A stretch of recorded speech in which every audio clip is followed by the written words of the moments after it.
Yan, magandang umaga sa ating lahat. Ang pag-uusapan nating topic ngayong araw na to ay the key component of sales presentation.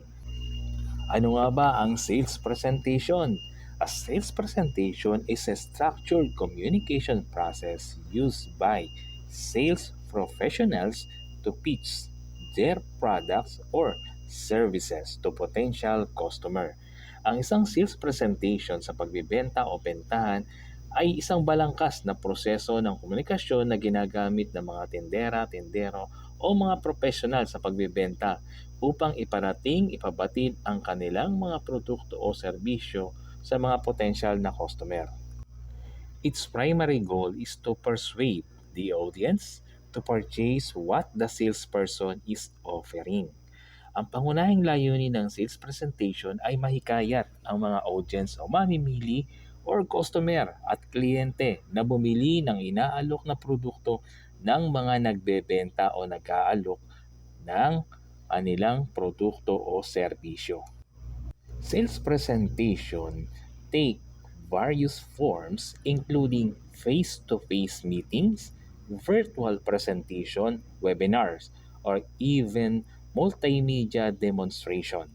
Maaaring magkaroon ng iba't ibang anyo ang mga sales presentation sa pagbibenta, kabilang dito ang harap-harapang mga meeting o pag-uusap, virtual na presentasyon, webinar, or kahit mga multimedia na demonstrasyon o pagpapakilala ng mga produkto o serbisyo.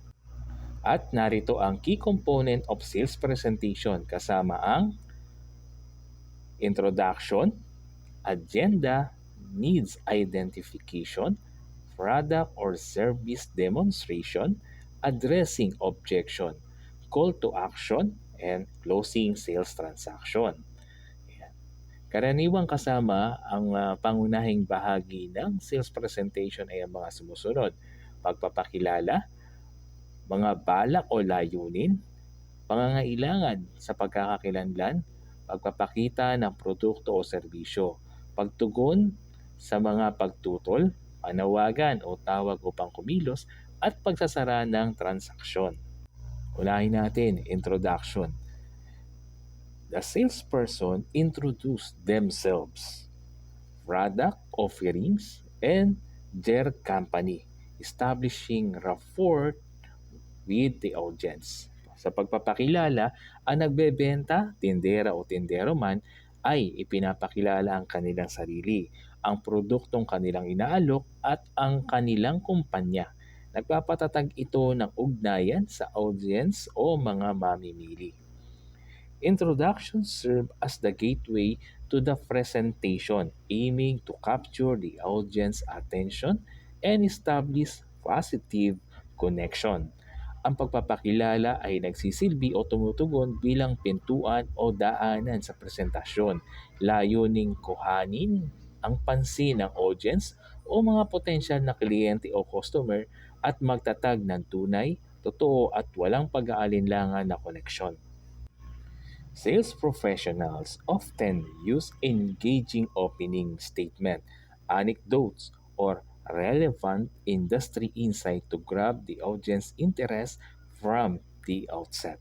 Madalas na ginagamit ng mga profesional sa pagbibenta ang nakakainganyo mga pangungusap sa simula, mga anekdota. Ang anekdota ay isang makabuluhang kwento ng totoong tao o pangyayari. Mga kaugnay na kaalaman sa industriya upang makuha ang interes ng audience mula sa simula. Personalization is key.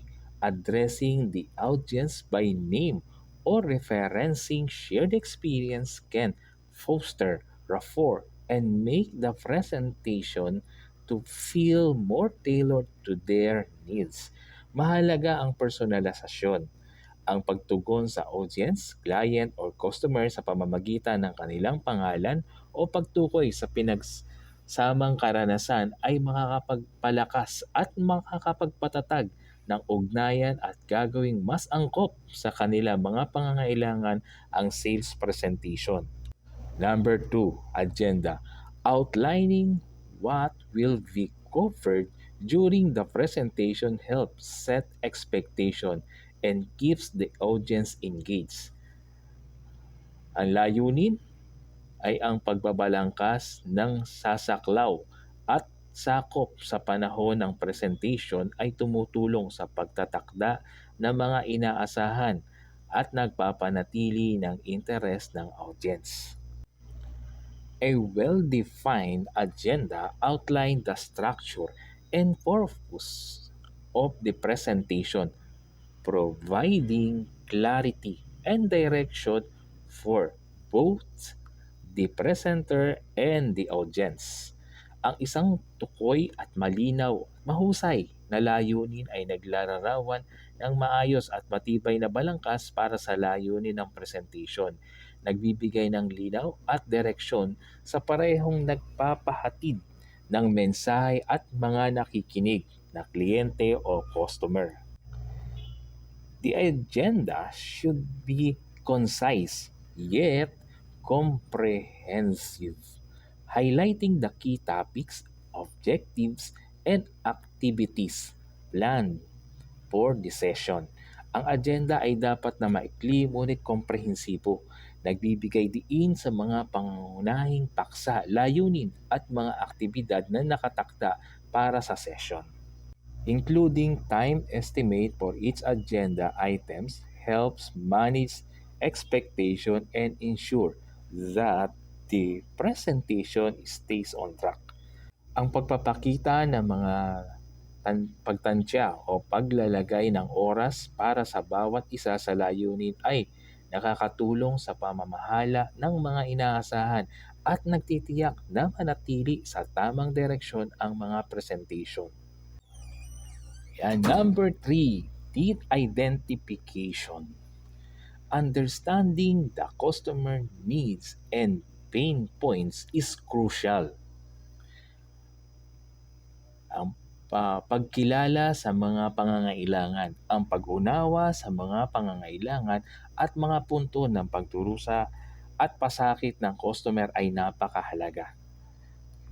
The salesperson may ask questions to uncover challenges or opportunities where their product or service can provide value.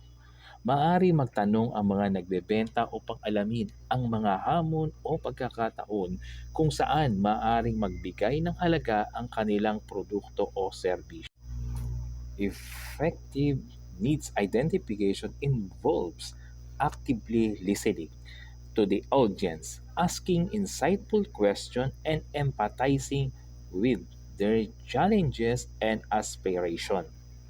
Ang epektibong pagkilala sa mga pangangailangan ay kasama ang aktibong pakikinig sa audience o mga customer, pagtatanong ng kahalagahan ng mga pag-uusapan, at pagiging maunawain sa kanilang mga hamon at mga pangarap.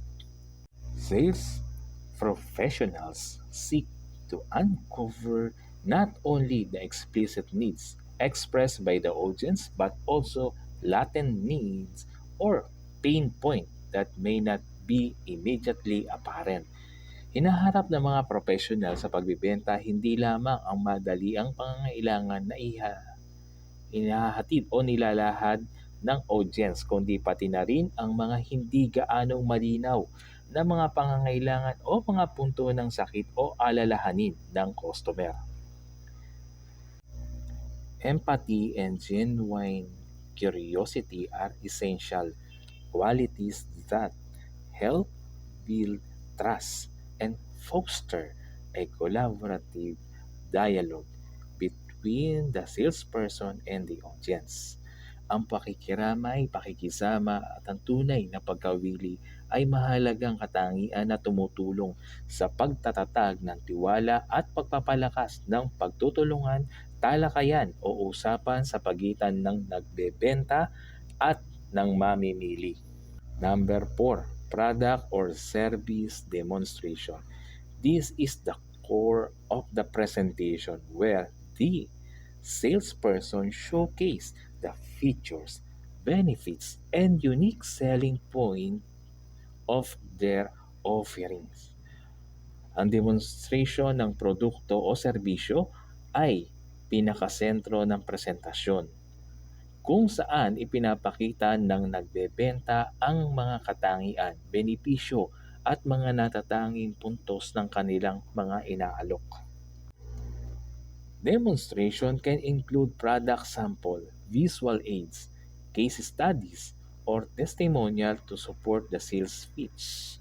Ang demonstrasyon sa pagbebenta ay maaaring maglaman ng mga sample na produkto, visual na tulong upang higit na maunawaan ang mensahe ng presentation, mga pag-aaral sa sitwasyon o sa kaso ng pagbebenta, kaganapan o ang mga patutuo upang suportahan ang pagbebenta. The demonstration phase is where the salesperson showcases the features, functionality, and benefits of the product or service in a compelling manner. Ang yugto ng pagpapakilala ng produkto o serbisyo ay kung saan ipinapakita ng nagbebenta ang mga katangian, kakayahan, at mga benepisyo ng produkto o serbisyo sa isang nakakaakit at nakakahikayat na paraan. Visual aid, product sample, interactive presentation, and real-world example can bring the offering to life and help the audience visualize its value. Ang mga visual na tulong, mga sample na produkto, interactive na presentasyon at ang mga makatotohanan na kaganapan ay halimbawa na maaaring magbigay buhay sa pag-aalok at makatulong sa audience na ma-visualize niya o maisip niya kung ano ang halaga ng produkto o serbisyong ini-offer o inaalok sa kanya.